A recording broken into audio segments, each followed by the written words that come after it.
Yes, I'm here to present to you tonight the comprehensive annual financial report for fiscal year ending September 30th, 2014. It's a requirement by state statute that we comply with the Government Accounting Standards Board and the generally accepted accounting principles presented the financial statements. The things that management is responsible for is the financial statements. We prepare the management and discussion analysis, the transmittal letter, which are up front, and the statistical. And so while we review the financial statements that we give them to the auditors, they audit all those and they do the field work starting about in November when they came out, and it's right during football season. So each one of those tasks is statistical section, and we're working on that, and then we were sitting there waiting for the financial statements before we do the other parts of it, and then we'll jump to the MD&A and get the highlights and things of that nature. Well, during the football season, it was kind of funny because some of the staff come out in the office every time we get a major piece of the audit done, they'd go, "Another finance first down!" And so it was kind of pretty funny to see all that going on. But anyway, the financial statements, what I'm going to do is present it to, turn it over to Mitch Marks to do the actual financial statements, and then I'll show you some trends about that. So go ahead, Mitch. Mr. Mayor, members of the council, I'm on the right spot. Mitch. Like Don says, the financial statements are pretty much all that belong to the city. We have two opinion letters in the statements themselves where we give an opinion on the financials, but everything else is the city's, and a lot of the numbers and everything else should not be something that you haven't seen before. They should be very similar. I don't remember the actual number this year, but it was probably very limited on adjustments that we proposed from your statements, so the records were in pretty good shape, that there was no large numbers or materiality. Let's see here. Yeah, basically, the financial statements themselves are in a set format. We don't have a lot of leeway on how they look. The Governmental Auditing Standards Board has a set thing, and you also participate in the GFOA's system where they look at these and they take the checklist out, and they are a little more picky than other the main entities. They're probably worse than GASB, but for presentation. So they are in a pretty set format. Last year, the 63 and 65 were implemented. Just a little side note, GASB 68, Governmental Auditing Standards Board Statement 68 is going to be effective for your next financial statement. What they're now requiring is that the unfunded part of the liability and PERSI show up on your financial statements. When they came around about May, they gave us some numbers. I can't remember what the city's was about $500,000. Your liability, your share of the city's only is about $500,000 of unfunded. So in next year's financial statement, you're going to see, well, based on those numbers, about $500,000 liability here that was not there before. The gentleman who also runs PERSI said that within 2 years, if the system continue to go their investments, that actually might be an asset versus a liability. Idaho is actually in pretty good shape. They're one of the few states that are very well funded. They've used a system where it's total assets. California uses a sliding scale which sort of masks their deficiency. Illinois, I think, is worse. They're only about 63% funded. So when these, a year from now, when these hit, these financial statements, there's going to be a lot of shock and awe. And this is for transparency, because in theory, this is the city's liability. You're either going to have better investment returns at the state's part, or they're going to have to raise the rates. Yep. So it's one of those things that is a true liability that the city would be responsible for. Like Don mentioned, the statement preparation is the city's responsibility. Ours is expressing an opinion on the financial statement. The very first opinion letter in the financial statements is an unmodified. They changed terminology a couple years ago from unqualified to unmodified. That pretty much says that the financial statements fairly present for the city of Moscow. There's nothing that came to our attention that indicate that something was materially misstated. They changed the format about a year ago. It's about a 2.5-page report now, and it talks more about your responsibility, our responsibilities. It talks a little more definitions of the opinions, and it's quite extensive on what the letter is now. You do a CAFR, and then basically these are all the sections, and that's broken out. The compliance reporting, the last 2 pages of the report were a little bit different this year. You did not expend over $500,000 of federal funds in 2013 to 14. You spent about $486,000 of funds, so you were close. We started the single audit process, found a grant that was actually a state grant, not a federal grant, so we stopped that process. But so you got one less opinion this year than you did last year, but that's an opinion on internal control and compliance.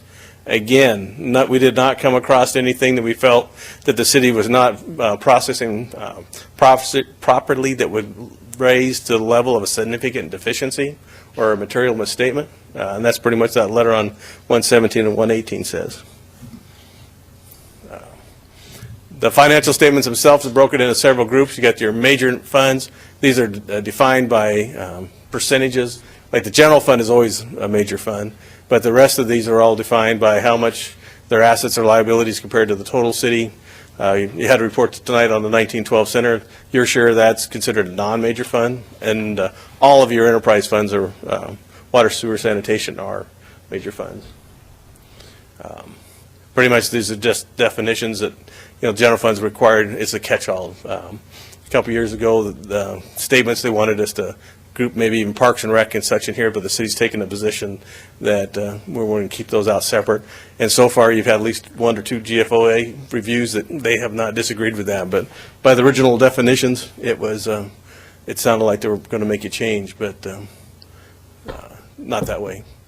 Again, this is special revenue. You got 7 different funds there where you account for funding that's specific, the streets, highway user, and those type of funds are in there. Parks and Rec, Hamilton Trust was set up.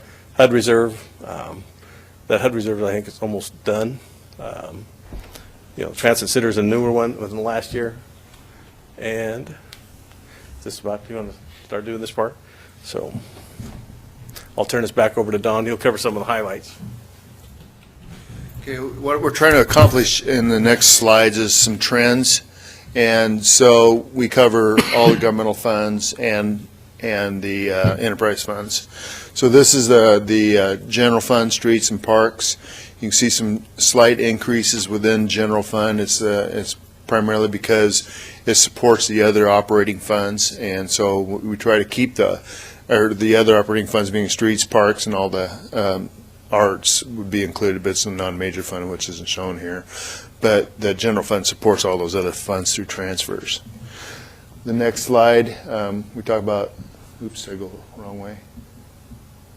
So then I did go right. Okay, so the enterprise funds, water, sewer, and sanitation, they have a different treatment than the governmental funds. Speak in the microphone.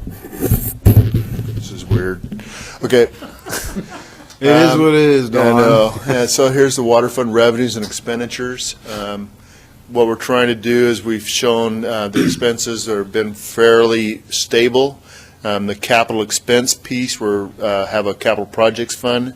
The revenue, the reason it's above the other 2 trends is that we've been accumulating for funds for the water projects, and some of those projects, just to mention, are the booster stations, which will be debt financed, the well number 10, which also is debt financed, but then we've got a storage tank. I don't know what size that's going to end up being, either 1.5 to 2 million gallons, and so those are things that we had talked about as far as planning, and it's in part of the rate study that was adopted by City Council.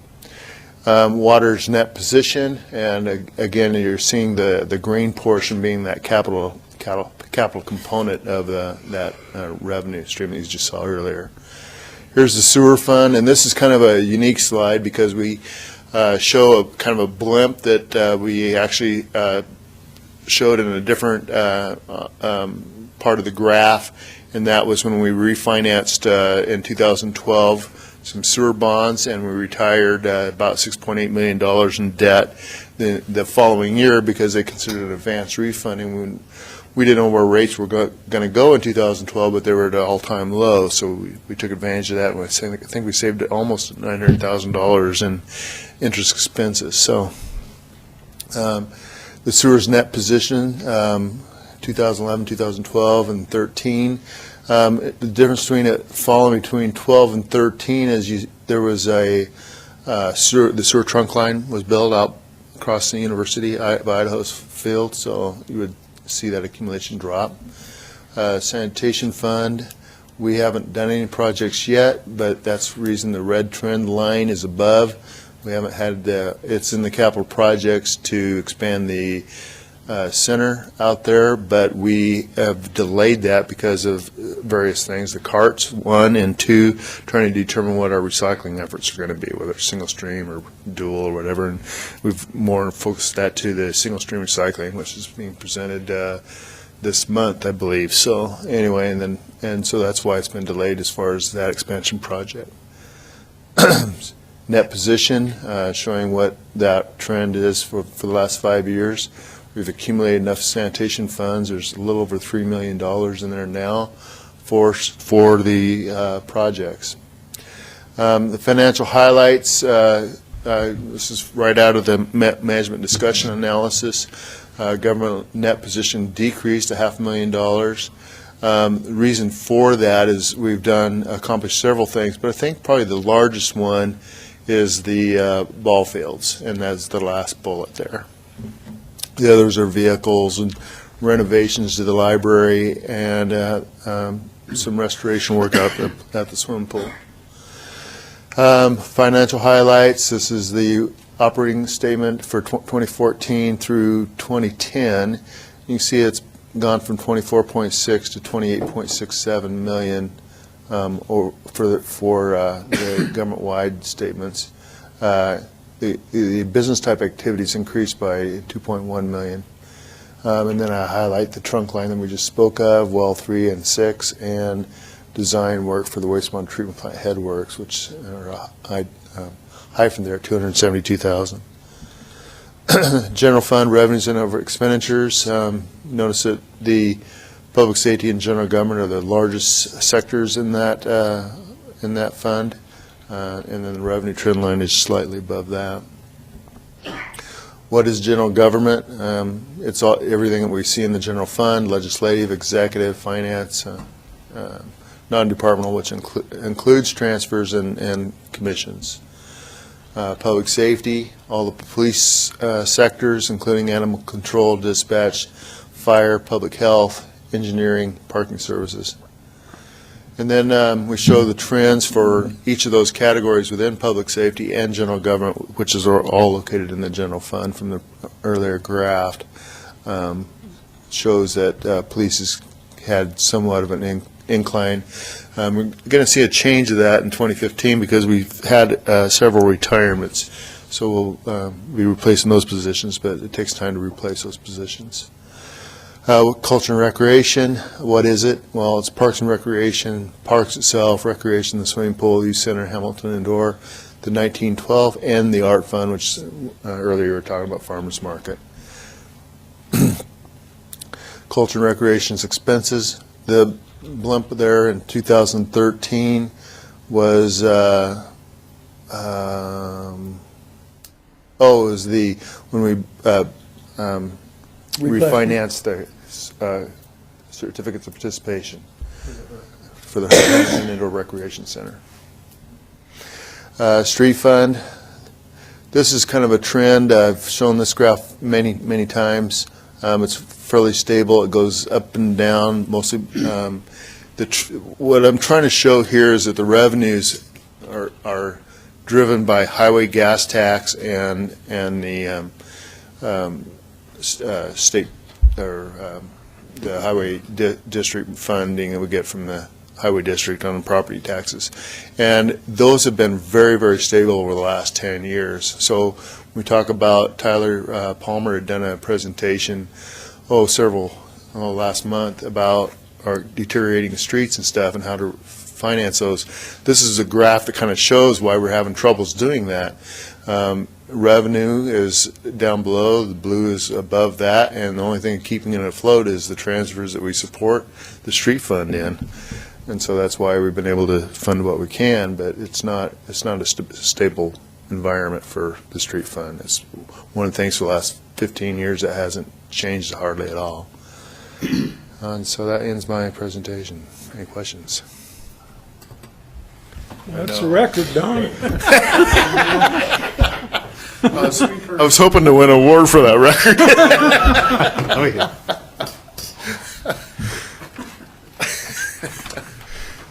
No questions? Okay, thank you. Questions for Don? Pretty clear and concise on both parts. Not having to have the auditing people write us a nasty letter is always good.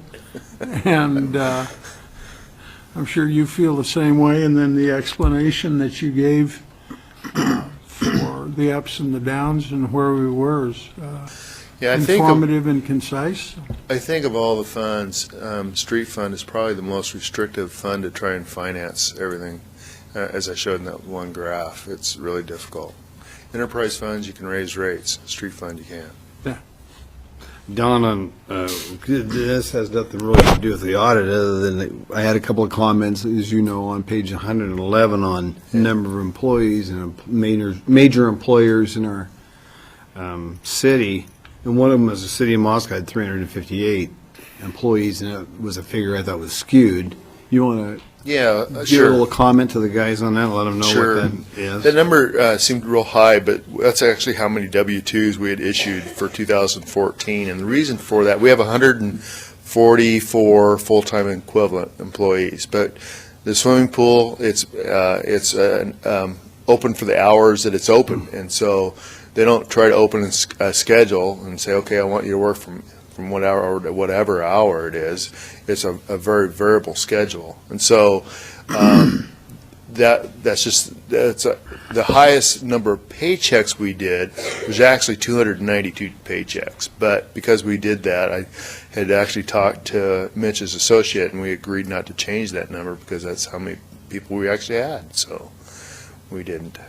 The reason Well, it is has temporary employees like. So that's not an FTE number, that's bodies. that's bodies. Okay. It used to be Bodies can reported come and as go. an FTE number.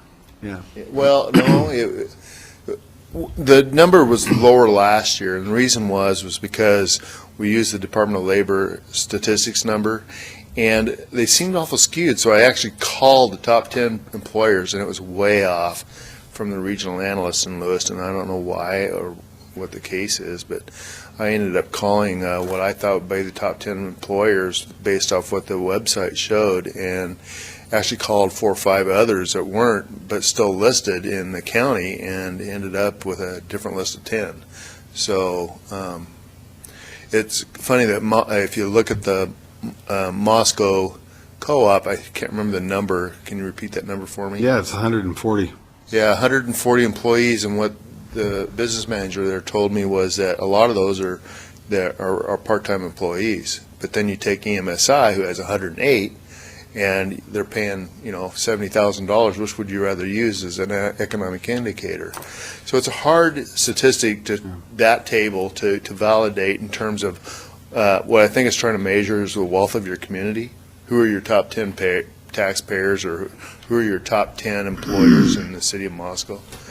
Those are two of the tables that they're trying to measure wealth for your government. Well, one other comment that I had for Don, and it's not that these are employers that reside right in Moscow, but there's 2 other major employers in our area, and that being Washington State University as well as Schweitzer Engineering. Schweitzer Engineering employs 500 people who live in the city, even though they're not in the city. So it's kind of a little bit of a skewed thing, and I just told Don I thought there should be some kind of an asterisk with a note on it, because, you take Schweitzer Engineering, you got 500 in the city and 900 in our county. That's a pretty good sized employer. Yeah, and exactly. Those are all my comments, Yep, Don, thanks. those very good Other comments. comments for Don and Mitch? Thank you very much, Mitch. Sorry to make you have to stick around an extra 2 hours, but. I would like you guys to, at City Council, to please accept the report. I need a motion on that. I move, was it that good? I'll move that we accept the report. Whatever he said. Okay, Dan made a motion to move. Sounded like John. John Did you seconded second it, John?